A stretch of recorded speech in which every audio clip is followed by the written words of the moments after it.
I want to live near. What do you mean near what? Just near, that's it. I just want to be close. You say, I cannot say near without defining near what? Fine, I'll tell you, near everything. You probably think that I'm crazy. It's impossible to be near everything at the same time. A person must choose whether he wants to live near his work or near his family. I have to decide if I want to be near New York or near Moscow. Closeness is not an absolute value, but a relative one. It cannot exist on its own and must always be relative to something. And you cannot be close to everything at the same time.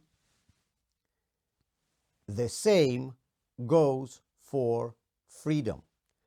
Freedom is a relative value. It is relative to what I want.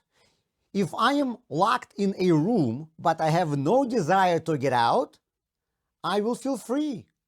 I will feel limited for the first time when I will want to open the door. And if I need to sleep in a quiet place, a locked room is not only not a limitation, it is the freedom I want. According to Islam, at least according to some Muslims, a man is not allowed to look at a woman without a burqa. If a person wants to follow these laws of Islam, he will feel freer in Iran or Saudi Arabia.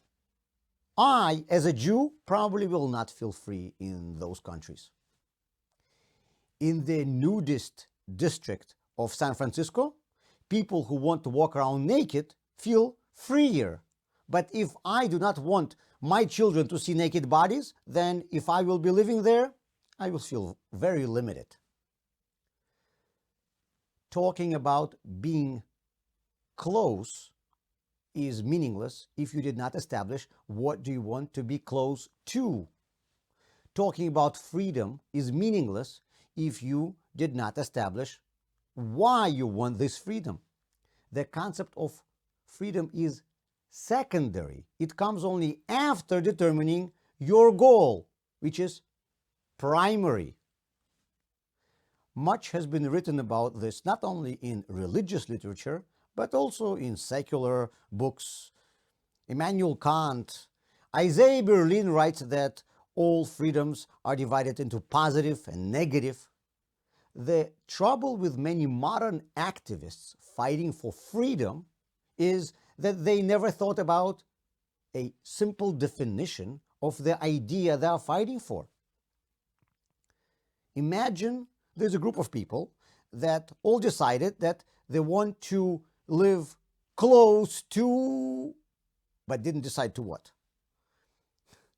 The members of this group will obviously end up fighting with each other because everyone will demand living close to what he wants. And they will not even understand why they are contradicting each other. They all agree to live close to something. The problem will also be that each individual in this group will be looking to live close to everything at the same time, which of course is impossible. The United States of America was built as a free country, and its founders specifically defined what kind of freedom they had in mind. First of all, the freedom of religion. For decades, the USSR did not allow its Jews to follow Judaism and did not let them to leave the country. The Western world organized rallies and demonstrations demanding their freedom. There were many other poor countries and anti-Semitic places. The struggle for Soviet Jews was not fueled by economic considerations or anti-Semitism. It was based solely on the demand for religious freedom. for the slogan, the activists chose a quotation from the Torah, the demand with which Moses came to Pharaoh, "Let my people go." The Lubavitcher Rebbe wondered why they took only the first half of the sentence and omitted its end. The demand to the Pharaoh was, "Let my people go that they may serve God." The Rebbe wanted everyone to understand why Jews needed freedom. Freedom without a goal is not only meaningless, but it is also dangerous. Society is turned into chaos without it, and lives of individual people lose their meaning. Are you living in a free society? How would we know if our society is free or not if we haven't established what is our goal as a society or as individuals in order to find out if we are free or not?